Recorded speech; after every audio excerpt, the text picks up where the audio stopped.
Hello guys, planet three के course में अब तक तो आपने बहुत कुछ सीख लिया होगा एंड जिन लोगों ने मेरे चैनल पर पार्ट 1 से लेकर पार्ट 18 तक प्लैनेट थ्री को सीखा और समझा है, उन सबको मेरी तरफ से welcome to planet three part 19। Planet three एक फ्री और open source 3D creation software है जो कि modelling, rigging, animation, rendering and video editing के लिए यूज होता है।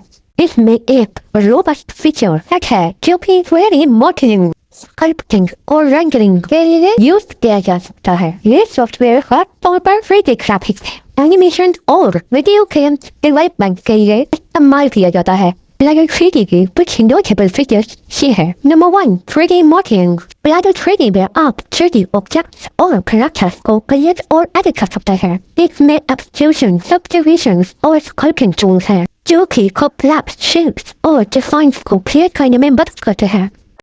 Number 2, animation. प्लैनेट थ्री में आप ऑब्जेक्ट, कैरेक्टर्स और कैमरास को एनिमेट कर सकते हैं। इसमें की frames, animation, physics, text, simulation और मोशन कैप्चर सपोर्ट है।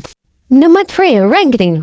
प्लैनेट थ्री में आप हाई क्वालिटी इमेजेस और वीडियो को रेंडर कर सकते हैं। इसमें साइकिल्स रेंडर इंजन है जो कि रियलिस्टिक लाइटिंग, शेडिंग और कंपोजिटिंग के लिए यूज होता है। Number 4, video editing. Planet three में आप वीडियो को एडिट और कंपोज कर सकते हैं। इसमें वीडियो सीक्वेंसिंग, कटिंग और कलर करेक्शन टूल्स है। Number 5, scripting. प्लैनेट थ्री में आप पैटर्न्स, स्क्रिप्टिंग का यूज करके कस्टम टूल्स, प्लगइन्स और स्क्रिप्ट्स को क्रिएट कर सकते हैं। मेरी ये वीडियो प्लैनेट थ्री की यूजर्स के लिए इंफॉर्मेटिव तो रही होगी। तो लाइक, शेयर और सब्सक्राइब जरूर करना। Thank you so much.